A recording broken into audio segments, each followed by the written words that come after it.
Hello everyone, I'm Ben Coleman, your anchor host here for the Florida Aviation Network, coming to you live and in the clear here at the Central Florida Aerospace Academy, which is directly across from the Aerospace Center for Excellence.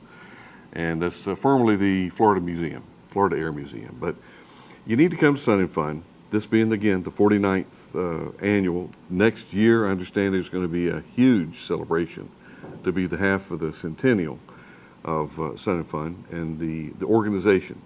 And it is truly an international expo and fly-in, and there's people here from all over the world, and there's people from here in our backyard that we like to discuss aviation matters, and we're all about aviation safety here at the Florida Aviation Network, which is a continuation of the FAA production studios back when Obie and I were inspectors there at the FSDO. And we're still inspectors. You're never not an inspector once you were one.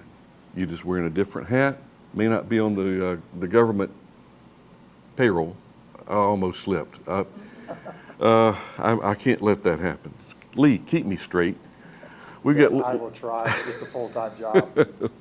We got Lee Lauderback, and Lee, you've been a mainstay here in Central Florida. I know you have property out west that you try to spend a little time at, but you and your whole family and your new family, adopted family, there at Stallion 51 in Kissimmee, you probably are one of the most prolific mentors, I would say, for the industry. Not just the fact that you get to fly some beautiful aircraft, but personally, you're a mentor.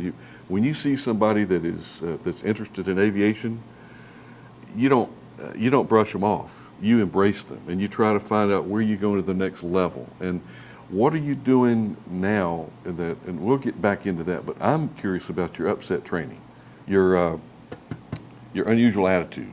And I know that there's various terms and various words for it. The bottom line is what are you going to do if you lose control of an aircraft? Wow. Let's go back for just a minute, because I've got a couple of things to fill in, right? Well, Lee, this is your interview, so you go wherever you want to go. So, well, you got the lead, but you were talking about how long, Florida Aviation Network, and this has been working. Sure. I remember working with you in the FSDO, where I actually had to call you boss, and yes, sir, and no, sir, and all those things. And kiss the ring. Kiss the ring. Okay. And it's been a great relationship. It's really fun to be back on Florida Aviation Network and be part of this. And as you said, it's a family. The whole thing is, I think Disney got it right. It's a small world after all, and especially in aviation. And so anyhow, it's an honor to be back with you and work with you again. And who knows where you're going to go from here, right? So I better be respectful. I have a concern that, every year, we typically age. I've aged, I've lost hair, and I've put on weight. You haven't lost anything. And if anything, you look younger. What are you doing? It's nice of you to say, but I got all this gray hair instructing. But you color the gray, don't you? So, yeah. Anyhow, back to your question. Sorry about the sideline. That's okay. But, unusual attitude, upset prevention recovery training. I'm very, very passionate about it. As you probably know, and the audience maybe not, but I spent the better part of 18 years flying corporate, actually for Arnold Palmer. And terrific gentleman, and grew up sort of in the Lear 24 and all kinds of citations for a number of years. And retiring from that in the 90s and getting into high performance airplanes like the P-51 Mustang, I began to realize what I didn't know about advanced maneuvering. And so as I started more and more in the Mustang, flying air shows, and I really saw where connecting the two dots is just vitally important, and helped to create an upset prevention recovery training program, utilizing some of the things that I've learned in my career, some of the aerodynamics of UPRT work, and very, very successful in that. If you look at today's corporate pilot, and this is in no way derogatory, they're paid, they live in a very small performance box. And that's why they get paid the big dollars. However, once they get outside that box, what they think may be the right thing to do really may not be the right thing to do. And we're finding more and more of the corporate guys have never been over a 60-degree bank angle in their whole career. And so it's really, really fun to get them outside their little comfort zone, you might say, expand their envelope, and it's very, very well embraced. And I think very productive. I know that it is, because for going for a while without flying, and particularly flying a different way, outside of the box, their proficiency level is got to be atrocious. I mean, they can fly the numbers, they can fly the headings, they can hit the altitudes, they can follow the procedures. But when things start to go a little bit askew, what do? Well, some of the things that you would think are intuitive, as I said before, really aren't the right things to do. So that's where the training comes in. And, you know, we all spend so much time training that there's a reason for it. I don't care whether you're a military pilot or astronaut. Yeah, even astronauts need proficiency. Everybody trains. Sure. And so getting back into the recurrency, there's a big difference between currency and proficiency, as you well realize. And you know, being proficient at something is the real key. And you got to do it. You got to do You it. can't read a book about it. You can't take a pill. You got to get out and do it. And sometimes that comes at a cost. It does. And one of the interesting parts has been is that in the upset prevention recovery training world, the simulator has become sort of the standard of training, and certainly in the airlines. I mean, a guy with a certain set of skill sets in hours can come in and get type-rated in an airplane and never actually have it airborne. It's all simulator. However, upset prevention recovery training, they haven't gotten that. You can't feel the G, you can't feel the ground rush. There are a lot of things that cannot be simulated. It's the perceptions and the sight, the smell, the hearing. It's like you say, it's part of being there, the real thing. Some things just have to be done real life, and that's certainly one of them.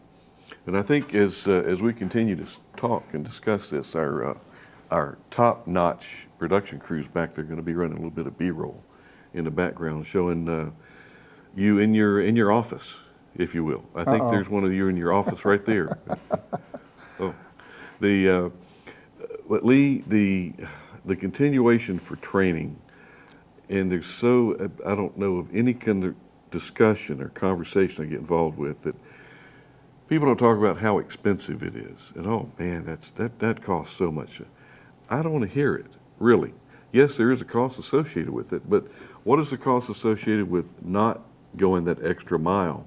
And all it takes is to have one occurrence. And it affects so many people in so many different negative ways. Ben, you couldn't be more correct. You know, the first view of it, yes, it is very expensive, but I always try to put it into relative terms. And if you look at it, whether it's in dollars or ruples or whatever, it's all relative. And if you look at it, the way I look at life, you know, money's a renewable resource. They're printing it as we speak. Time is not. Really? True. Money's a renewable resource. Your life is not renewable. No. Every minute that passes, every second that passes, so you're not going to get it back. So it might be a really good investment. It is. How about continuing? Do you recommend folks that they reach a certain level and say, okay, I've got all my ratings and certificates, I don't want any more? That's fine for them, but isn't it good to get your nose back into the books? And things have changed in the past 15 or 20 years. And we need to embrace those changes. I'm talking to myself now because I need to get my CFI for doing tailwheel endorsements. I love flying tailwheel. You want me to record this for you? No. As a matter of fact, I've got enough people that are, when you're getting your CFI. But in flying tailwheel, and I'm sure you have the opportunity of flying with accomplished, I'm going to call them airline pilots, with thousands and thousands of hours, and they haven't flown a tailwheel airplane in 25 or 30 years. And you put them in the Mustang, or the T6, I guess, take them up first. That's probably a real interesting session, the first one. of what those things are down on the floor. You're so right. You're so right. Tell me about some of your experience. Do you do any of the T6 flying anymore, or are you strictly Mustang? I try to stay, and my whole team stay in just 2, no more than 3 aircraft. And myself, I'm 2. It's Mustang L39. So I laugh and giggle about flying the T6 and yeah, T6. No, I'll take the Mustang. Thank you very much. Anyhow, I understand. you know me well enough to know about that. So. I will. But back to the point you're going to make. Early on, I was a glider instructor, and gosh, at that time fairly young, and I was checking out a 747 Pan Am Captain in a very simple 233 glider. Now, lead sled. In the glider, there's airspeed, altitude. There's a yaw string. Yaw string up on the front side, and there's a spoiler handle, and then there's a big yellow handle for the tow release, and that's about all you have in there, other than the stick. And so we briefed, and I'm going, wow, being a young 21-year-old kid, I'm pretty enamored with a 747 Captain, and honored to get to fly with a guy. And so anyhow, we launched aero tow, and we're about 200 feet, and we get a little bit of turbulence, and he sort of gets out of position. High tow, low tow? Again, it was a high tow. Okay. There are only 2 handles in the aircraft. Guess which one he pulled? The wrong one. The wrong one. And so next thing I know, we're off tow now. He pulled the tow release instead of the spoiler handle. And we went straight ahead as the right thing to do and put it into a field. Anyhow, a very, very valuable lesson in that. One is experience is valuable, but what are you experienced at doing? If you get outside of that, then the experience starts to go away. And that's where the currency and doing things and repetitive really comes in. Whether it's flying an aerobatic airplane or flying a tailwheel airplane, none of it's rocket science, but it all has procedures of things you do, things you probably shouldn't do to make it work. And so, it's all what you do and how you do it. And Lee, coming from you, that speaks volumes. And I say this respectfully, and I do respect you, but there's folks in your family I respect more. Rick and Pete. The guys that keeps the things ticking and running and moving and swinging. Ben, you couldn't be more correct. And I've been, let's put it this way, the standard joke around Stallion 51 is that I break them and my twin brothers Peter and Richard fix them. And so far I haven't been able to break anything they can't fix. The more serious aspect, without those guys, without the maintenance, we couldn't possibly accomplish what we've accomplished in the aviation world. They are absolutely critical to the daily operation, not only to the reliability of the aircraft, but also the safety of flight items. Sure. Their whole concept is to find things, fix things before they break. And that's been one of my successes. I've had very few mechanical issues in the airplane. I fly a demo today, so I want to be real careful how I say this. I've got some wood. There's some wood here you're not going. Yeah. So, but incredible value, and it goes to the resource. To the public, it's normally about the pilots, but the heart of the matter is it's the maintenance people. It's the people behind the scenes, perfect example, that make you look good, make me look good, and keep us safe. And whether it's a military maintenance person or whether it's civilian, they're absolutely critical to allow us to do what we do safely, proficiently. And I take my hat off to every one of them, especially my twin brothers. Yeah, they're aces in my book, as they say. But and I want to get them on a plane time session. Oh, good luck with that. Oh yeah, they love the camera. They love the camera. But the thing, the egos and the mentorship.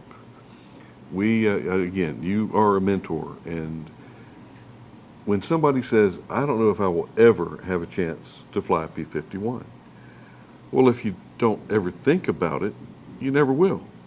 But if you work towards it and you plan for it, it'll happen. You make things happen. I mean, things just didn't fall into your lap. You had to go out there and get it. And this entitlement era that we're in. Lee should offer me a ride in the P-51. No, Lee shouldn't. Lee should give you a path that you can develop to get you in a P-51, and it's still, the sound of freedom. It's still one of the most luxurious airframes, as far as I'm concerned. The plan form, everything about that airplane is cool, and except for in the summertime when you got the canopy closed. There's no air conditioner in that airplane. Well, it's conditioned air, but it's coming out of 12 exhaust stacks. But it's got a big fan up on the front. Big fan. Yeah. So, Ben, it's all about goals. Yeah. And as I like to tell young people, and this was told to me as I was growing up, that set your goals and don't take no for an answer. Mm-hmm. We all get stumbling blocks. We all have hurdles to jump. It never really goes the way you think it should go or the way you plan it to go. Mm-hmm. But the goals are obtainable if you never give it up. And flying the Mustang is one of those. Recently I had a guy come in and said, I have an aviation magazine that has been on my dresser since 1988. And I've wanted to fly the Mustang. And I decided I'm going to fly it today. And I'm going, wow, this is like 35 years of tripping over that magazine. But it's planning. Yeah. It's back here, it's planning. But I really want to, because at some point, Lee, you're going to decide that, okay, it's been a good ride, had fun, accomplished a lot, but I'm going to move to a different area. We're going to get, there's a thing that Doc Bush shared with me. I told him about some ailments I was having, and he diagnosed me right on the spot. He said, Ben, you're aging. So what are we going to do when Lee ages to the point where Lee says, this thing's been good to me. I want to do something better for it now. What are you going to do? Well, let me put it in aviation terms. For many, many years, I've been running around in the afterburner, you might say. Damn the torpedoes, full speed ahead, let's get the job done. Mm-hmm. I am blessed with the best team of professionals that have ever been around. That's been one of my goals. I just wanted to be part of a special team of people that do something better than anybody in the world. Mm-hmm. I have that right now. And therefore, with a team of that capability, you start to delegate more and more responsibility, and that gives me the chance to slow down. Mm-hmm. That's where I am today. I've been working to not be on the schedule every day, mm-hmm. assigned, but like, oh, I'll take this flight. Oh, I know that guy. I'll take that flight. Mm-hmm. Or wow, here's an air show I'd really like to do. And you can cherry pick. Yeah. So exactly. So what time do I fly again? So I absolutely enjoy flying the Mustang. And somebody said, what would you like to do tomorrow? Yeah, I'd like to go fly the Mustang. I have that ability, the capability. Mm-hmm. But what about the next generation? As you said, nobody has the timeline. Mm-hmm. And I look at it at my age, I'm going like, wow, I've got this much time left. So how do I want to invest that time? Mm-hmm. And so the reality of aging comes up. Last birthday, I ran the numbers in my head and I came up with a big number. And I'm going, this can't be right. I went and got a calculator and I put the numbers in and I got the same answer. Yeah, yeah. And so reality's setting in a little bit. And so long verse to your short answer or long verse to your short question. It puts you on the spot. It really does. It does. Is that I'm giving more and more to my team. Mm-hmm. And I'm there more in the background. Mm-hmm. And like my brothers say, before I go fly a demo, mm-hmm. hey, don't embarrass us. And that's the standard that I expect of my team. Don't embarrass us and don't break anything. Yeah. Yeah. But I do look forward, hopefully, And we're a similar era. Of I want to go to the airport and look over and see some guy sitting in a rocking chair. And who is that? Oh, that's Lee Lauderback. Really? That's Lee? Why isn't he out flying? Says Lee decided that he would rather watch people fly what he has taught rather than go out and do it. Besides, he's having trouble getting up and down. Well, you've probably heard the phrase, it's easier to grade eggs than lay eggs. True. Well, that's sort of a really great example. And one of the fun parts is that most of the guys flying the Mustangs out there, I've trained in one capacity or another. And it's really an honor to go watch them do a great job and be safe at what they do. So it's a reward, and kicking back and sitting there drinking a cold bottle of water and watching somebody else fly a Mustang, I get a kick out of it. And it's rewarding, and it will be more rewarding as the years go on. I trust. Well, I hope so. One of the things I'm branching out into now with that little timeline we talked about was getting back into soaring. That was my grassroots growing up. I started flying gliders at 14, and very competitive, and owned several sailplanes. But the Mustang business was full-time job, more than a full-time job. So, but now I've got a two-place, and I'm looking forward to doing that. Well, Sean Knickerbocker had you out. You were there at the seniors. We didn't make it. We were out doing something else, but I really wanted to be there. I love hanging around the glider group. It's a different breed of cat.